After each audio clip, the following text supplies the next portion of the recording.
Graças a Deus, alunos, uma ótima noite nessa terça-feira. Mas antes, mamães, nós não conseguimos te dar Feliz Dia das Mães. No domingo nós tivemos uma aula que foi gravada em 2 partes, né? Ela foi produzida em 2 partes.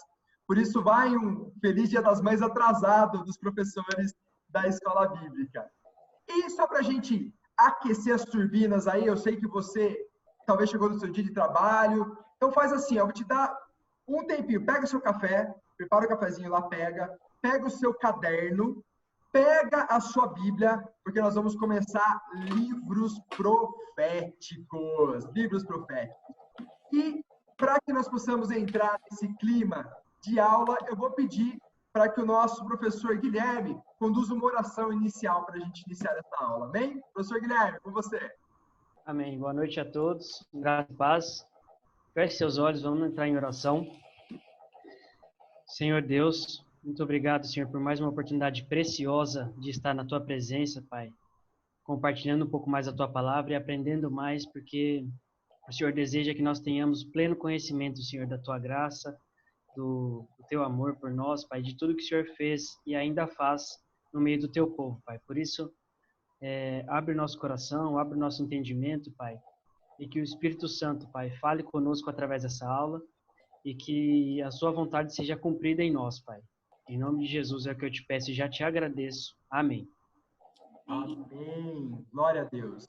E para nós começarmos aí, vamos recapitular um pouquinho sobre aquilo que nós já vimos nessa sequência de aulas. Então, nós estávamos tratando aí do Antigo Testamento e vocês tiveram aulas com o professor Alex sobre o Pentateuco, os primeiros 5 livros, os livros dentro dos históricos, a continuação de Josué até Esther.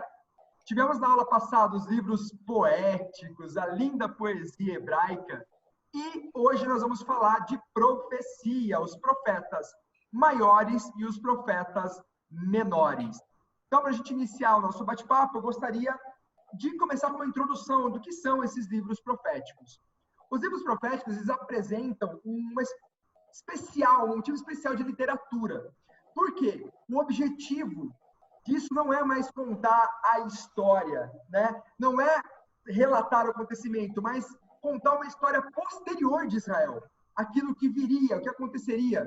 E os 17 livros de profecia, eles complementam os 17 livros históricos de muitas maneiras. Pois é, você talvez não tenha prestado atenção, mas nós temos ali 17 livros históricos, de Gênesis até Esther, e 17 livros proféticos. Deus é muito perfeito no que ele faz, não é verdade?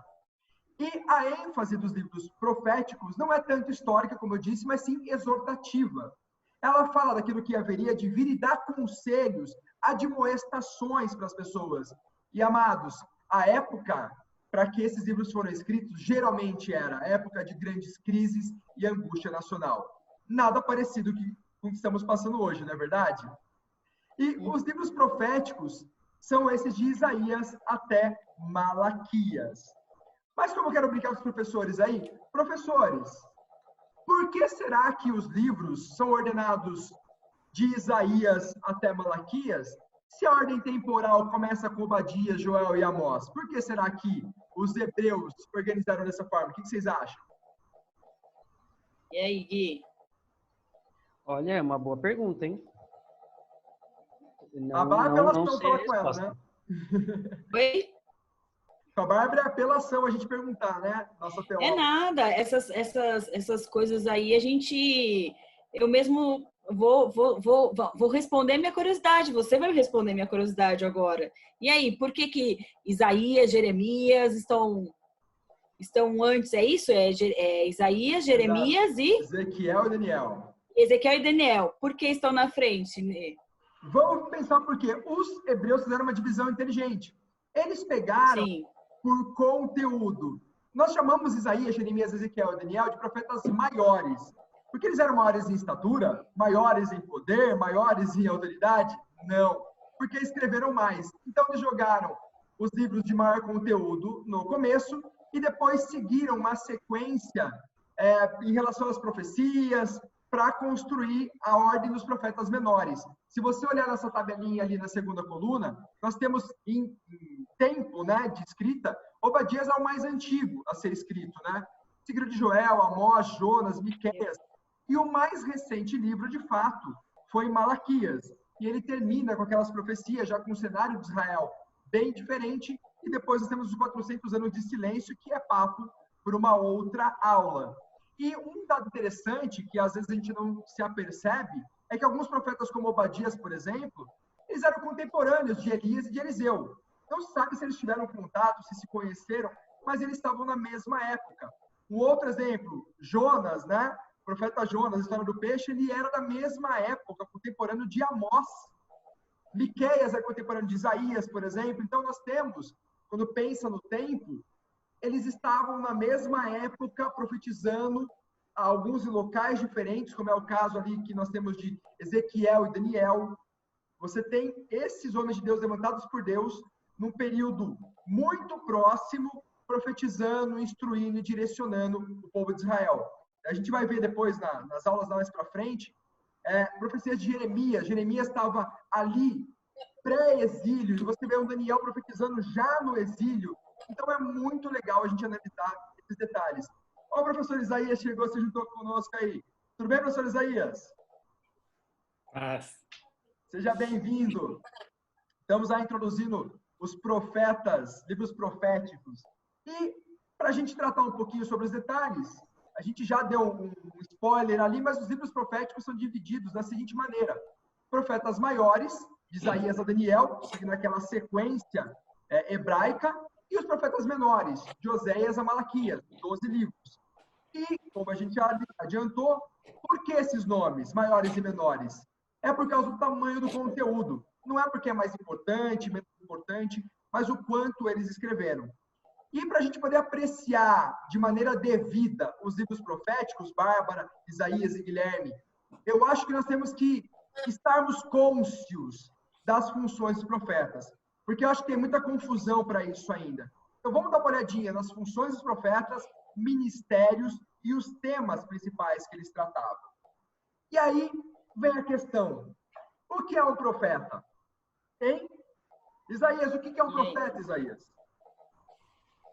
O profeta, no Antigo Testamento, era o homem que era usado por Deus para trazer a mensagem e a vontade de Deus para os reis e para os sacerdotes. Né? No Novo Testamento, é todo aquele que anuncia a palavra de Deus. Anuncia o que, Isaías? A palavra de Deus. A palavra de Deus. Então, Isaías, se eu disser, eis que te digo, o Senhor me revelou que vai voltar amanhã. É verdade? Eu sou um profeta? A revelação, ela só está na palavra de Deus, só está na Bíblia. A revelação dos tidos como profeta nos dias de hoje, não devemos considerar, né? Nós devemos considerar aquilo que já está na revelação da palavra de Deus. É isso que é a profecia. A palavra diz que ele vem, mas ele não diz quando. Até Jesus falou, os discípulos perguntaram para Jesus, quando vai ser, mestre? Ele falou, eu não sei, só o Pai sabe. Então, não é um profeta de hoje mais que Jesus, né? Então, não tem como. E aí, ó, eu relembro que houve uma aula sobre esse tema, depois dá uma pesquisadinha lá no nosso YouTube. Tivemos uma aula muito boa do professor Isaías na EB1 sobre esse tema. Por isso, ó, concorda comigo? Eu vou fazer isso aqui, ó. Profeta, que nós vamos tratar aqui, é o profeta do Antigo Testamento. Mas calma, a gente vai chegar ainda naquelas questões mais polêmicas. E o que é um profeta? Nos tempos modernos, como o professor Isaías bem falou, tem um baita de um desvirtuamento do sentido da palavra profeta. Isso tem dado margem a um sentimento enganoso, produzindo predições espúrias, uma falsidade diabólica, no meu ponto de vista. E o conhecimento do profetismo, digamos assim, autêntico, deve nos instruir contra toda a falsidade nessa área tão importante da vida religiosa, para que a gente não seja enganado, não seja levado a crer em algo que não é real. Especialmente nesses dias, amados, porque tanta coisa está acontecendo, aí um fala lá, não, Deus revelou que ele está fazendo isso no povo por causa daquilo. Deus revelou que o coronavírus... Será que Deus revelou a esses planos de verdade? Será que realmente isso são profecias reais? E a palavra de Deus nos alerta para isso. Então, vou pedir, por favor, Guilherme, abra lá em Mateus, no capítulo 7, versículo 15. Oba, você poderia abrir no 24, nos versículos 11, você vai ler o 24 para mim. E, professor Isaías, 2 Pedro 2:1. Foi correr para pegar a Bíblia lá. Vamos lá. Mateus 7:15. Acautelai-vos dos falsos profetas, que vos apresentam disfarçados em ovelhas, mas por dentro são lobos roubadores. Olha só, hein? Disfarçados de ovelhas. Mas o que são? Lobos roubadores. Bah. Mateus 24:11 diz assim: e surgirão muitos falsos profetas e enganarão a muitos. E o 24? 24 diz assim, ó: porque surgirão falsos cristos e falsos profetas e farão tão grandes sinais e prodígios que, se possível fora, enganariam até os escolhidos. Você percebe que a palavra de Deus já nos alerta do que ia acontecer? Você fala, não, mas eu vejo tanto falar de profeta, profetiza isso, profeta aquilo, que teve revelação, e a palavra de Deus já nos alerta que nesses dias aconteceria esse fenômeno. Isaías, você poderia abrir para nós 2 Pedro, capítulo 2, versículo 1? Diz assim como no meio do povo surgiram falsos profetas, assim também haverá entre vós falsos profetas, os quais introduzirão dissimuladamente heresias destruidoras, até o ponto de renegarem o soberano Senhor que os resgatou, trazendo sobre si mesmos repentina destruição. E olha que ponto chega. Haverá um momento que se levantarão falsos profetas, falsos mestres, que vão renegar até o poder de Cristo. E fato é, eu estava lendo um pouco sobre teologia e principalmente escatologia contemporânea, tem várias pessoas, vários líderes religiosos e seitas religiosas que dizem, não, Jesus ele não vai voltar, ele não fez isso. Ele era uma pessoa que tentou fazer com que as pessoas acreditassem, por isso ele tirou a sua vida para que as pessoas depois crescem. Você vai ver isso na escatologia, quando eles tentam tratar sobre escatologia histórica, o tema do Jesus histórico, na verdade, né? E é fato o quanto tem heresias sendo pregadas, porque não se entende muito bem esse tema profeta. E quais que eram as funções do profeta? Os profetas de Israel, eles foram chamados individualmente, ungidos por Deus para o serviço de emergência, em contraste com o que já havia, né? Porque tinha sacerdotes, tinha os anciãos, tinha os reis, mas os profetas eram chamados quando havia um desvio no povo, quando havia uma situação onde o povo tinha que ser direcionado, exortado.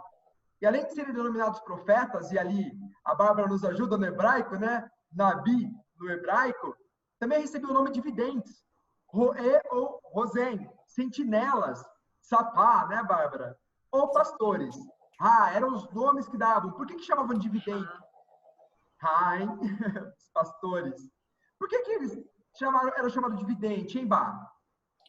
Porque, na verdade, acaba se tornando um pouco de sinônimo, né? A função profeta, a palavra profeta para a função de vidente. No Antigo Testamento tem até essa questão dessas palavras se tornarem sinônimo, tá? Antigamente, sim, havia essa distinção, né? Havia os videntes e haviam os profetas. Mas, como muitos profetas recebiam a mensagem de Deus através de visões, né, através de uma revelação, sei lá, de sonhos, acabavam sendo chamados também de videntes, né?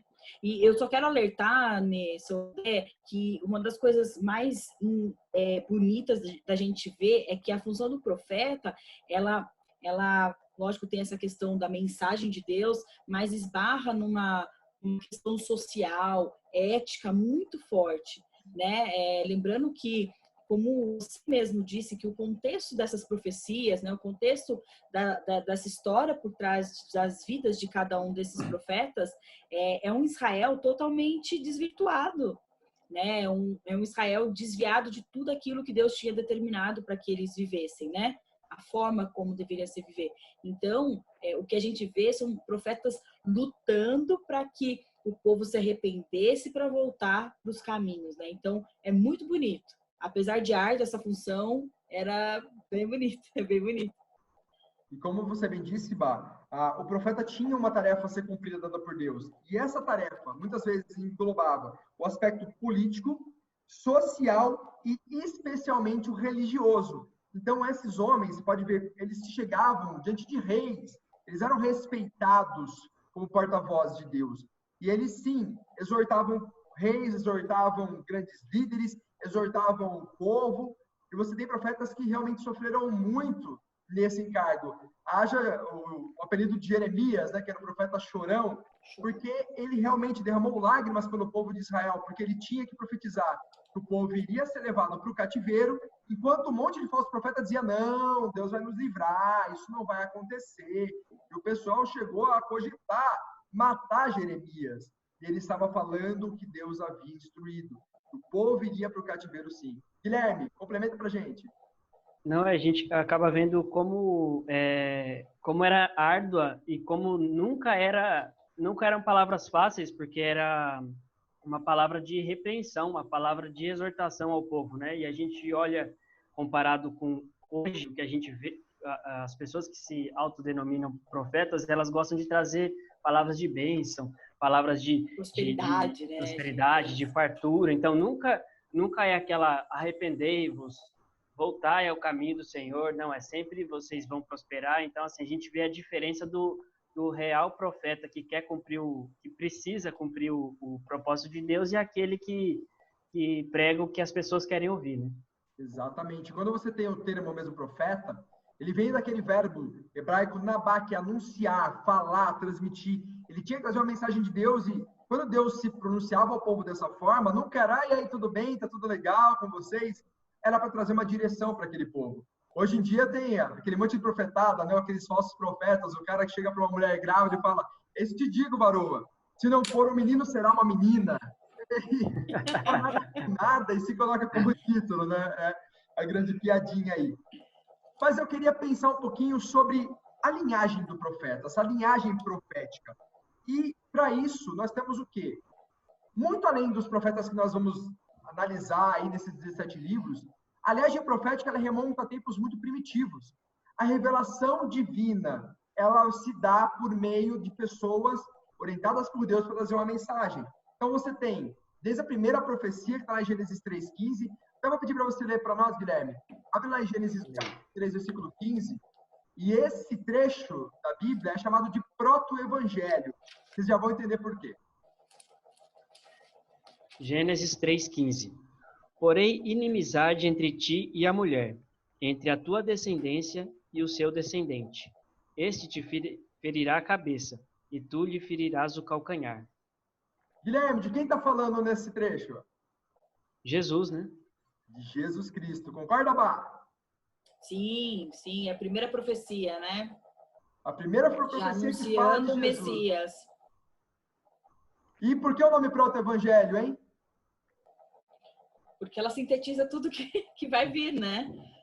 Basicamente, né? A derrota de Satanás, a vitória de Jesus, o sofrimento de Jesus, né? Porque apesar dele derrotar, né? Ele vai pisar na cabeça, ela feriu o calcanhar, quer dizer, machucou. Né? Isso mostra que Jesus na cruz ali morreu e passou por árduas situações ali de espinhos, a tortura antes da cruz e a própria cruz, né? Os próprios cravos lá nas mãos e nos pés de Jesus.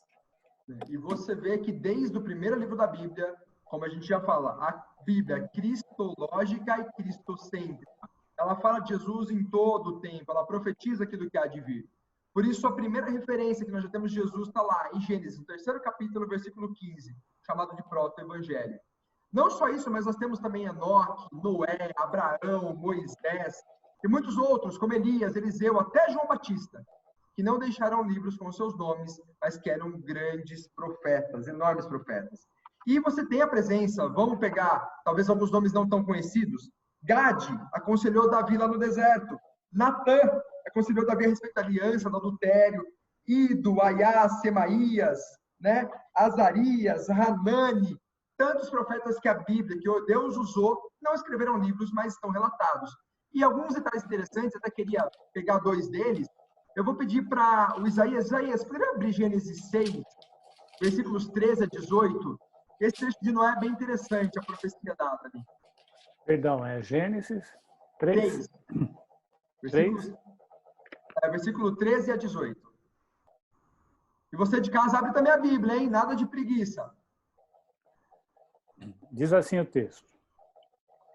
Disse o Senhor Deus à mulher, que é isso que fizeste? Respondeu a mulher, a serpente que me enganou e eu comi. Então o Senhor disse à serpente, visto que isso fizeste, maldita és entre todos os animais domésticos e o és entre todos os animais selváticos. Isaías. Oi? Acho que você está lendo o 3, é o 6. É o 6. É o 6, perdão. Gênesis 6. Isso, 13 a 18. Perdão. Então disse Deus a Noé, resolvi dar cabo de toda a carne, porque a terra está cheia da violência dos homens. Eis que os fareis perecer juntamente com a terra. Faze uma arca de tábuas de cipreste, nela farás compartimentos e a calapetarás com betume por dentro e por fora. Deste modo as farás. De 300 côvados será o comprimento e de 50 de largura e altura de 30. Farás ao seu redor uma abertura de 1 côvado de altura. A porta da arca colocarás lateralmente. Farás pavimentos na arca, um embaixo, um segundo e um terceiro. Porque estou para derramar águas em dilúvio sobre a terra para consumir toda a carne em que há fôlego de vida debaixo do céu. Tudo o que há na terra perecerá. Contigo, porém, estabelecerei a minha aliança. Entrarás na arca, tu e teus filhos, e a tua mulher, e as mulheres dos teus filhos. Olha só que interessante. Noé recebe uma profecia de Deus para construir um barco gigantesco no meio do deserto, onde, numa época que não havia chovido ainda, e falou, olha, eu vou destruir toda a carne, eu vou fazer isso com a terra. Você pega a tua família, reúne, faz esse barco, te dou as medidas. Consegue imaginar, Guilherme, Isaías, você recebendo uma direção de Deus, e ali Deus já falando o que vai acontecer, e chamando a fazer algo que, nós vemos, não foi uma construção que demorou uma semana, um mês, um ano. Noé ficou 100 anos trabalhando na arca. Todos os dias, construindo um barco gigantesco no meio do deserto e sendo ridicularizado por todo mundo. Já pensou nisso, Bá? Passar por uma situação como essa? A gente estava até um pouco antes, né, Nê, quando você pediu para eu dar uma olhadinha lá nos slides, eu fui pesquisar um pouquinho a história de Noé e até sugeri, né, a troca lá dos versículos, porque essa narra bem que Noé, ele não só proferiu a mensagem, né, não falou, ele é a própria mensagem. Por quê? Porque a gente vê no decorrer da história que todos nós, né, a partir de Noé, os descendentes da terra herdaram essa aliança, né? Depois, as alianças foram se renovando com Deus. Então, a gente vê a importância de um cara que ouviu a voz de Deus, foi um instrumento de Deus e se submeteu, né? Foi obediente, entendeu que aquilo era uma mensagem de Deus e falou, eu vou fazer, mesmo que parecesse uma loucura, mesmo que fosse algo insano para a época. Né? Ele foi. Por quê? Porque ele era um homem de Deus, tinha fé, cria e fez e aconteceu. Né? A partir dele, Cã, Sem, Chafé, a gente sabe aí todas as histórias acontecem até a história de Israel mesmo, né? A partir disso tudo. Sim, os semitas, né? E para pensar uma coisa, que nem a Bárbara falou muito bem. Ele não questionou, não perguntou, então Deus será? Não, não deve ser. Ele tinha certeza de quem tinha falado com ele. E para Noé não era uma mensagem para o povo, era algo que ele tinha que executar. 100 anos executando uma árdua tarefa, confiando que Deus iria fazer. Você acha que depois de 50 anos, de 10, de 5, você não estaria falar, mas será mesmo? Será que vai chover mesmo? Será que vai acontecer mesmo? O tempo que ele passou trabalhando nisso mostra a confiança que ele tinha em Deus. Esses homens eram chamados por essa característica, por confiarem plenamente em Deus. E avançando um pouquinho, qual que é a missão profética? A missão do profeta, e a principal, ele anunciava o juízo de Deus. É uma das primeiras grandes mensagens, e a maioria deles tinha isso. Então, o profeta tinha o ofício de desincumbir. Então, tinha várias incumbências, ele tinha que chegar para aquele povo e falar, olha, vou tirar de vocês o controle está em Deus. E era parte da sua comissão, chamar o povo de Deus e trazê-los da onde eles estavam, de suas incumbências e seus planos, para os ideais já revelados. O que Deus havia determinado com as suas leis, era isso que tinha que ser feito. Então, eles tinham que chegar para reis e falar, rei, você está fazendo errado. Chegar para líderes, pessoas que poderiam mandá-los à prisão ou à morte, falar, você está fazendo errado. Anunciar ao povo, e muitas vezes tinha que trazer uma mensagem de condenação e de juízo divino. Mas tem como reverter? Não, só estou avisando. Deus vai trazer juízo e não tem uma outra mensagem. E como eles eram vistos, havia também naquela época muitos falsos profetas que faziam, não, olha, eu aqui profetizo que Deus vai restaurar tudo. Era como se a palavra daquele homem tivesse algum poder, digamos assim. Ele está proferindo e Deus iria cumprir. E quando vem um profeta real e fala, não, Deus não vai fazer, é que nem estivesse fazendo um mau agouro, estivesse soltando uma maldição. Então, eles eram perseguidos, eles eram hostilizados, mas eles estavam trazendo a verdadeira mensagem de Deus para aquele povo. Mas nem só de tristeza vivia o profeta, né? Muitas vezes ele é chamado para falar do amor e do perdão divino também. Então, nesse outro lado, na outra mão, ele anunciava consolação, conforto, perdão, esperança para o povo. Então, vou pegar aqui o xará do nosso profeta Isaías, professor Isaías. Lembra a gente, professor Isaías? Capítulo 40, versículos 1 e 2. Isaías, né? Isaías 40, 1 e 2.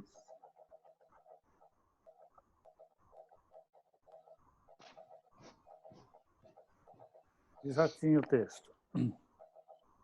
Consolai, consolai o meu povo, diz o vosso Deus.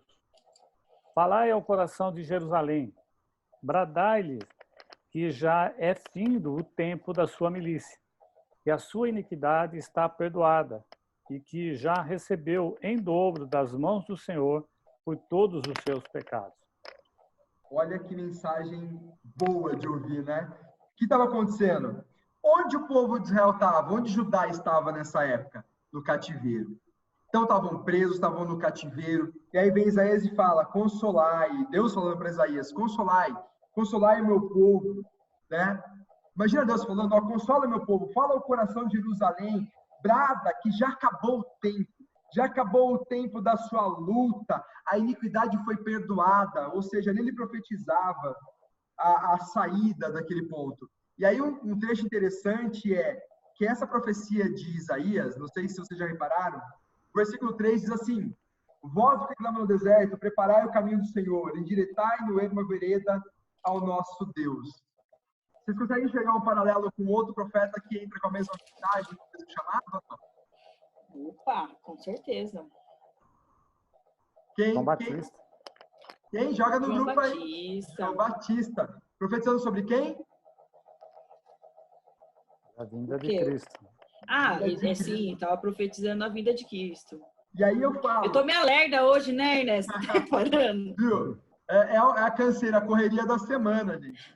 Os professores estão todos aqui batalhando e morrendo de saudade da classe, gente. É difícil Nem dar fala. viu? Mas olha que mensagem legal, porque a mensagem de Isaías era console o meu povo, a iniquidade perdoada, já recebeu em dobro. E aí eu vejo, no nosso tempo, que a mensagem é a mesma. Gente, fale para o povo, console o povo, seus pecados foram perdoados, porque Jesus Cristo morreu naquela cruz. Essa é a mensagem para os nossos dias.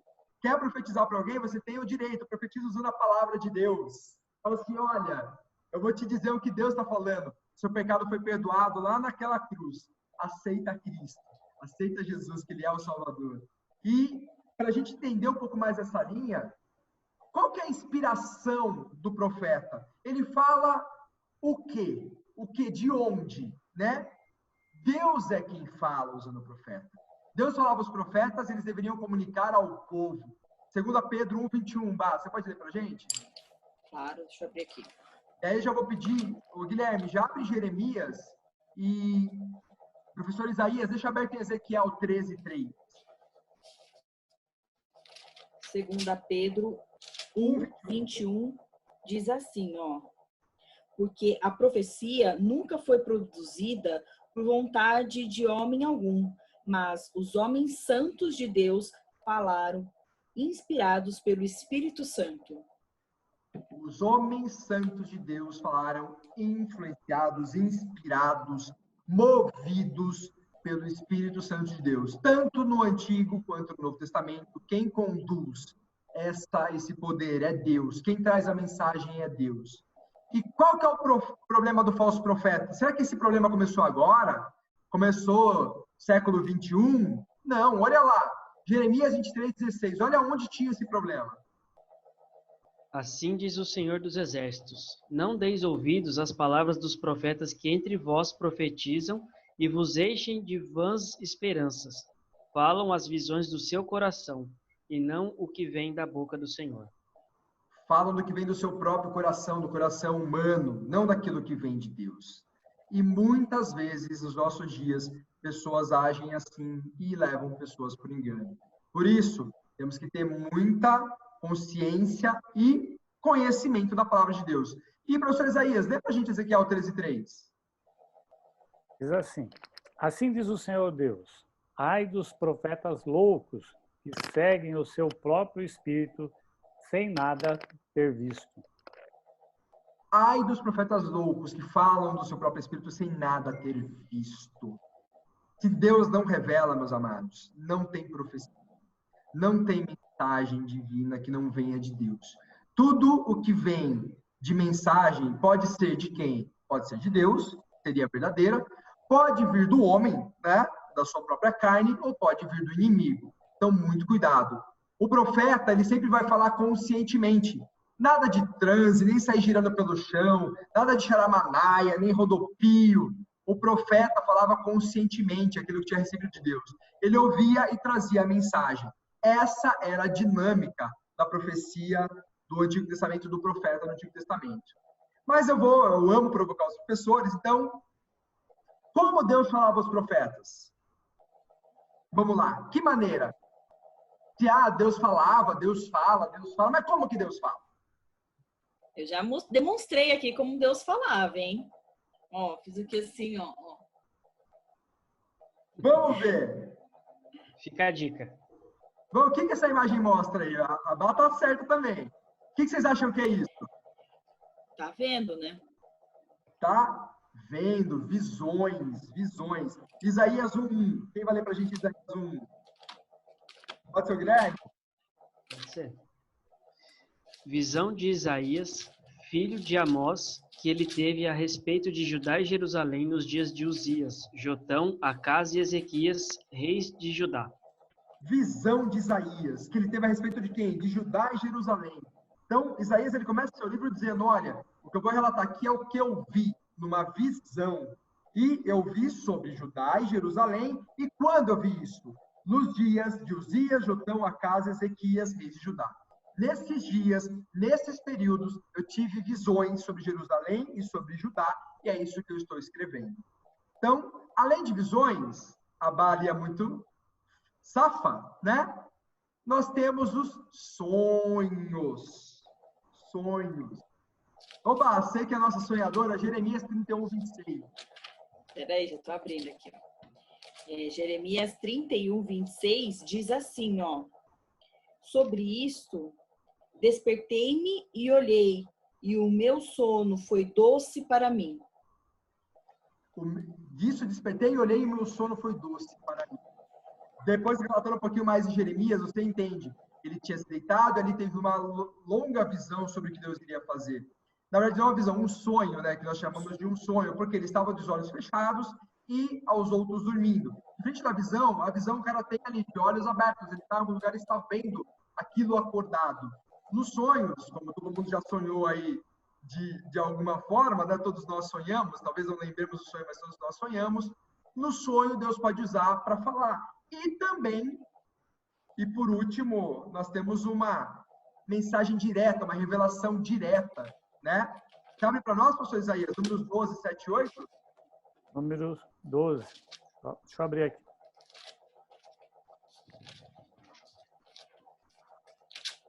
Versículos 7 e 8. Né? Diz assim: não é assim com o meu povo, servo Moisés, e é fiel em toda a minha casa. Boca a boca falo com ele, claramente, e não por enigmas, pois ele vê a forma do Senhor. Como, pois, não temeste falar contra o meu servo, contra Moisés? Então, olha que interessante. Deus fala, para Moisés, ele não fala visão, sonho. É cara a cara, é boca a boca, né? O termo que eles usavam ali. E Moisés teve essa revelação direta. Mas posso contar uma coisa para vocês? Sabia que nós podemos ter revelações diretas de Deus também? Sabia, Bá? Opa! Eu vou mostrar agora, hein? Olha como... Aqui é dons, olha. Revelação direta de Deus. Aqui, gente. Na palavra de Deus. Você pode receber a revelação direta de Deus lendo a Bíblia. Então, amados, nada de buscar profecias, profetadas. Leia a palavra de Deus. Leia a palavra de Deus. E aí vem a questão, a pergunta. Na verdade, não era para aparecer tudo ao mesmo tempo. Vou ter que jogar um spoiler antes. Existem profetas nos dias de hoje? Aí a questão. Vamos lá, responde no chat. Existem profetas nos dias de hoje? E aí? Existe, gente? Guilherme, existe? Tem profeta ainda hoje? Sim. E aí, como é que fica? A gente acabou de falar de profeta, como era, como é que é isso hoje? Então, vamos brincar sobre isso. Qual que é a mensagem de Joel 2, 28 e 29? E aí eu quero que todo mundo abra em casa aí, viu? Abre sua Bíblia na sua casa. Joel, capítulo 2, versículos 28 e 29. Abre a sua Bíblia, pega aí esse profeta menor, descobre onde ele está na sua Bíblia e leia com a gente. Porque é muito importante entender o que Deus tem para nós preparado. O que Deus tem para nós como a sua verdade, como é revelado na palavra de Deus. Quer ler para nós, Bá, Joel? Já abri aqui, ó. Joel 2, 28 e 29 diz assim: e há de ser que, depois, derramarei o meu espírito sobre toda a carne, e vossos filhos e vossas filhas profetizarão. Os vossos velhos terão sonhos, os vossos jovens terão visões. E também sobre os servos e sobre as servas naqueles dias derramarei o meu espírito. Então, peraí, tá falando que vai derramar, que vai acontecer, e essa passagem a gente já viu bastante ao longo de Isaías, de Pentecostes. E aqui é uma questão interessante, pois na cabeça dos alunos, até agora na aula, e o pessoal que veio da EB1, principalmente, fala, viu, mas não tem o dom da profecia? Como é que não tem profeta hoje? Não aprendemos isto? Isaías me ensinou, você está falando que Isaías está errado? Não, não. Existe sim o dom de profecia. E Deus não deixou de falar com os seus servos, direcionando a vida por meio desse dom. Porém, vale salientar, os verdadeiros profetas de hoje não acrescentam doutrinas novas à igreja. Não criam novas profecias, novas definições. Tudo que é dito por um profeta de verdade vai de acordo com toda a palavra de Deus. E de acordo com a Bíblia, a função do profeta é ajudar a edificar a igreja. Transmitir uma revelação dada por Deus. E vai estar lá em 1 Coríntios 14, 3, depois leiam em casa. Mas o profeta fala o que Deus lhe manda falar. Não é trabalho do profeta interpretar a profecia, nem criar novas doutrinas. Não haverá, nunca mais haverá profecias como a de Isaías, profecias como a de Jeremias. onde Deus coloca uma lei, coloca uma direção que o povo deveria fazer, e isso é algo totalmente novo. Não existe mais isso.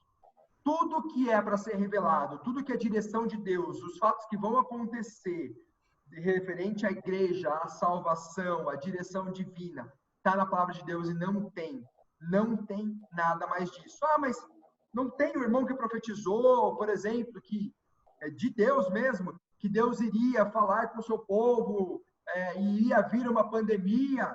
Sim, Deus continua falando com o seu povo, mas nunca haveria ninguém falar assim, olha, Deus ele falou que vai acontecer isso e ele vai voltar logo depois, e ele disse que tem que se fundar uma igreja, ou que para ser salvo você precisa tomar banho de álcool em gel.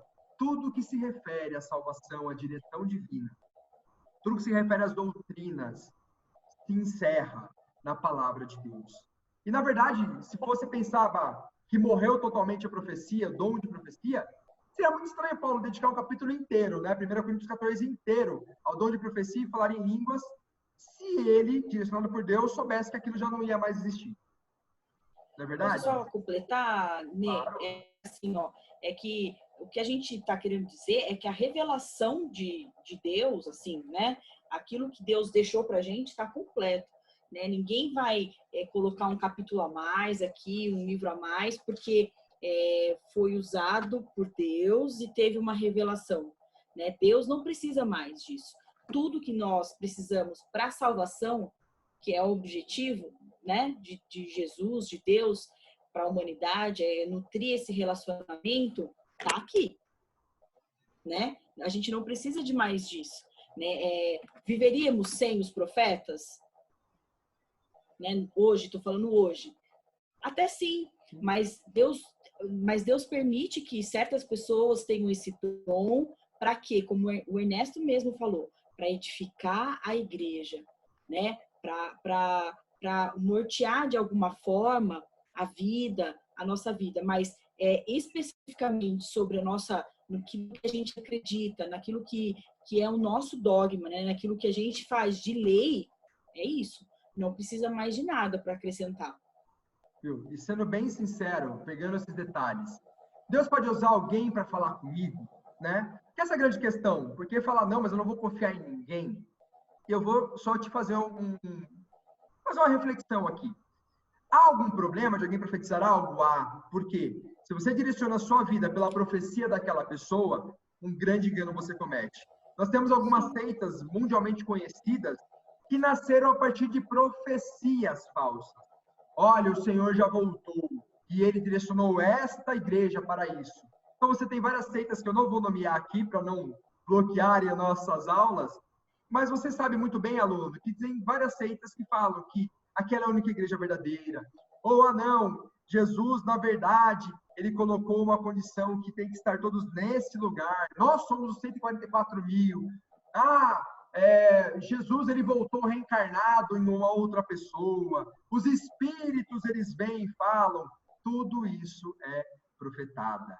O trabalho do profeta de hoje é ajudar pessoas ou comunidades com direções de Deus. E eu posso ser bem sincero, vamos abrir aqui, né?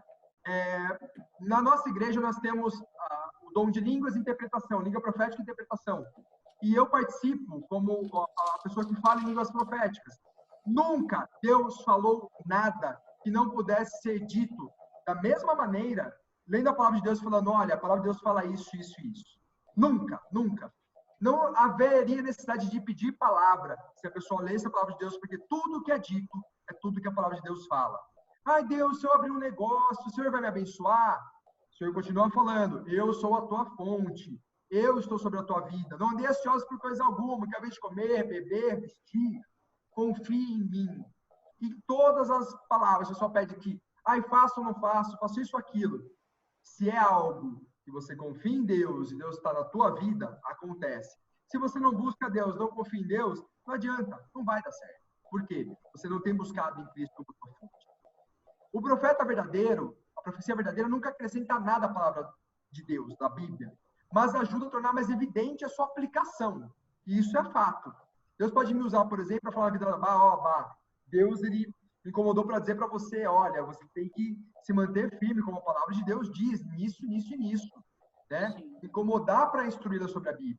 O profeta instrui, encoraja, consola. E a profecia também pode convencer o pecador. E aí eu vou pedir para a professora Isaías abrir em 1 Coríntios, capítulo 14, versículos 24 e 25. Ô Gui, já deixa a 1 Tessalonicenses 5:20 aberto também, por favor. Ok. 24 e 25 de 1 Coríntios. 14, 1 Coríntios 14, versículos 24 e 25. Diz assim: porém, se todos profetizarem e entrarem algum incrédulo ou indulto, é ele por todos convencido e por todos julgado. Tornam-se-lhes manifesto o segredo do coração. E assim, prostrando-se com a face em terra, adorará a Deus, testemunhando que Deus está, de fato, no meio de vós. E olha que interessante. Deus pode sim usar alguém, por exemplo, você chegou até, nós estamos conversando, e Deus me mostrar, ou falar comigo, falar, olha, essa pessoa passou a manhã inteira chorando, angustiada. Eu falo, olha, o Senhor me disse que você passou a manhã inteira chorando, angustiado. A pessoa fala, meu Deus, mas eu passei mesmo, eu estava lá chorando, angustiado. Deus faz isso, Deus continua agindo nesses dias. E aí você fala, olha, Deus tem todo o consolo, e você lê a palavra de Deus para ela. O que Deus nunca vai fazer é, olha, Deus me revelou que no dia tal você vai morrer. Eu nunca vi nenhuma profecia, nenhuma direção de Deus que dá data para essas coisas. Porque a vida está na mão de Deus. Imagina a angústia que a pessoa saber o dia que vai morrer. Bah, se eu falasse que você vai morrer em 3 dias. Imagina a angústia, o sofrimento, ou de repente a loucura que você viveria. A nossa confiança está em Deus, a nossa vida está em Deus. Então, amados, se alguém profetizar que vai acontecer nessa pandemia, isso, aquilo, duvide, duvide. Tenha pelo menos um pé atrás. E, de fato, como é que eu vou saber se a profecia é verdadeira ou se não é? Como é que eu vou entender isso? Paulo, ele nos ajuda. Ele diz que toda profecia tem que ser julgada. Ô, Guilherme, o que ele exortou para o povo de Tessalônica? Lê para a gente. Não desprezeis as profecias, julgai todas as coisas, retende o que é bom. Como é que eu filtro o que é bom? Só se eu tiver um bom filtro. Sim. Um bom filtro é a palavra de Deus. Conhecimento da palavra. Por isso eu reforço, amados, não é porque a gente é professor, que a gente ama a Bíblia, que a gente quer que você leia a Bíblia. Isso é para que você saiba como viver nessa terra. A palavra de Deus é a instrução, é a direção divina para você viver uma vida boa, perfeita e agradável. Sem a palavra de Deus, sem conhecimento da palavra, você sempre vai ser conduzido por pessoas que possam te enganar, porque você não conhece a verdade te liberta. Leia a palavra de Deus, leia.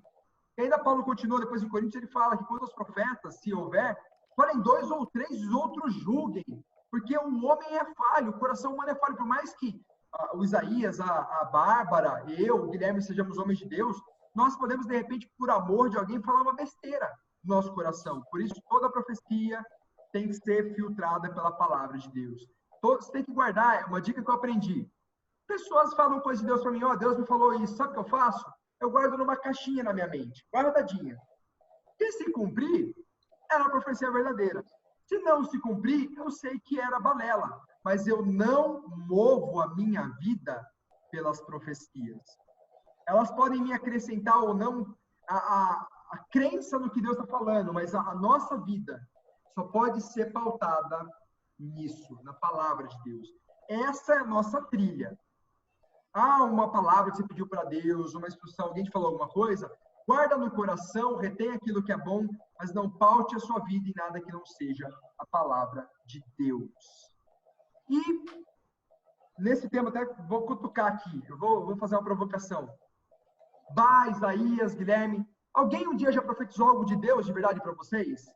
E realmente foi uma direção de Deus? Eu queria saber. Quero brincar um pouco com esse tema aí agora. Já profetizou, para mim já profetizou. Num culto, a pessoa profetizou algo de Deus e aquilo se cumpriu. Se cumpriu na minha vida. E eu fico muito feliz. Não vou nem citar a pessoa, né? Mas porque foi usada por Deus, né? E aquilo se cumpriu na minha vida. Então, é possível, né?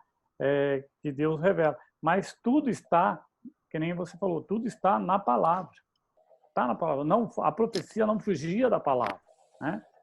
Então, a gente tem essa certeza de que tudo está na palavra. Como você bem disse, está na palavra. Muitas vezes a gente pede uma palavra porque às vezes a gente está angustiado, querendo resolver uma solução. Você pode reparar, numa palavra profética em línguas e com a interpretação, Deus fala muito mais do que a gente pede. Ele fala muito mais da parte espiritual do que aquela parte física que muitas vezes nós estamos buscando.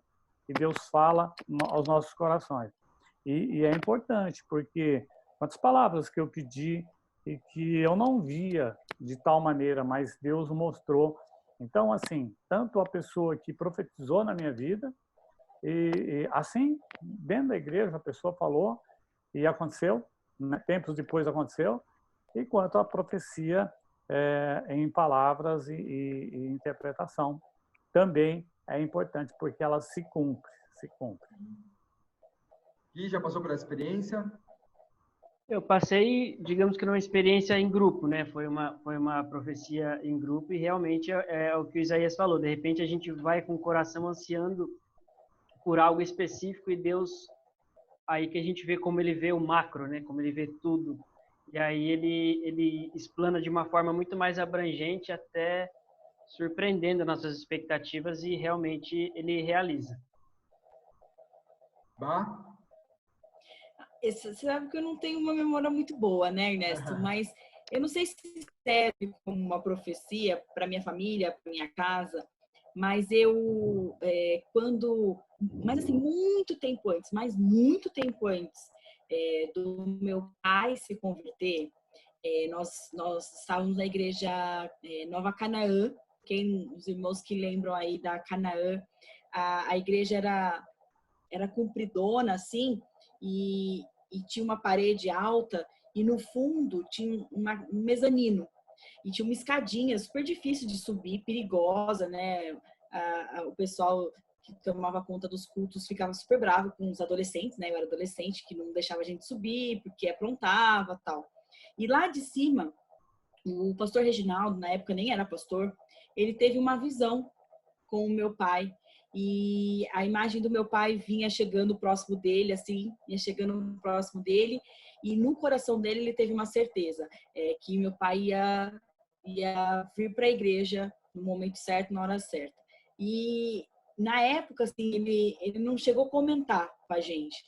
Quando meu pai começou a ir para a igreja, ele falou assim: nossa, olha, eu recebi essa revelação de Deus, né? Essa mensagem que isso ia acontecer há muito tempo atrás, e ele falou: agora eu vejo o que Deus faz e como ele cumpre de forma tão perfeita e maravilhosa, né?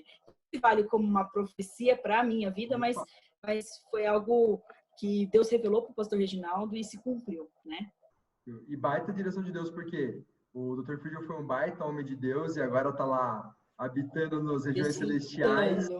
E é fato isso, Má, porque o verdadeiro profeta entende que, assim, algumas coisas que Deus mostra para ele, para que ele creia, para que ele entenda. Quando você vê as pessoas fazendo uso disso para ganhar fama, que elas se intitulam profetas, você entende que o coração dessas pessoas não é o coração de Deus, porque Deus nunca faz coisas para uma glória humana, mas ele faz para que seu nome seja glorificado. E por isso eu digo, mais uma vez, muito cuidado com profetadas, profecias. Não paute a sua vida em profecias, mas saiba julgar bem, ouvir bem e julgar com a palavra de Deus. Então, relembrando, aquela profecia do Antigo Testamento, os livros proféticos, depois você vai ler na tua casa esses livros proféticos aí na leitura da Bíblia, as revelações do que iria acontecer, de como o povo deveria se portar, isso não existe mais no nosso tempo. Tudo que tinha que ser revelado para a nossa salvação, para a edificação de nossas vidas, está toda encerrada no cânon bíblico. Mas Deus continua usando o seu Espírito para nos esclarecer, para iluminar pontos da palavra, e muitas vezes usando da sabedoria e onisciência dele para nos colocar provas, mostrando: olha, eu havia visto seu pai, ou mostrando, falando assim: olha, eu sei que estava chorando nessa manhã. Então, Deus usa isso para nos mostrar que é ele, e ele volta o seu foco de revelação na palavra de Deus. Não é diferente na palavra interpretada, não é diferente de outra forma. Deus direciona para Isaías: olha, Pode ir em frente, meu servo, porque eu sou contigo, como a minha palavra diz. Confie em mim, porque não precisa ter medo, porque eu sou teu sustento, como a palavra diz. Então, nada foge, tudo sempre é como a palavra diz. Para a gente concluir, os livros proféticos, eles são uma harmonia, né? Se você olha o todo, se você lê o conjunto, eles apresentam predições como uma manifestação do poder de Deus, glorificando a sua pessoa e principalmente exaltando a obra redentora de Jesus Cristo. Ele vai mostrando, vai colocando o caráter divino a cada revelação e profecia, o amor de Deus, o cuidado de Deus, mas também a seriedade que é buscar a palavra. Por isso as condenações do povo de Israel, por isso os cativeiros, porque Deus foi sempre moldando e levando o seu povo para que ele chegasse nesse conhecimento de quem é Cristo, para que eles entendessem, e ainda está acontecendo esse entendimento para o povo de Israel. E ainda nós estamos aprendendo de Deus dia a dia, pela revelação da palavra dele, pelas coisas que estão profetizadas que vão acontecer. E essas palavras proféticas em relação à vinda de Cristo como Salvador, elas se cumpriram fielmente no nascimento de Jesus e no ministério dele. Quanto ao Espírito Santo, aconteceu o derramamento em Pentecostes. E ali se iniciou a ação do Espírito Santo.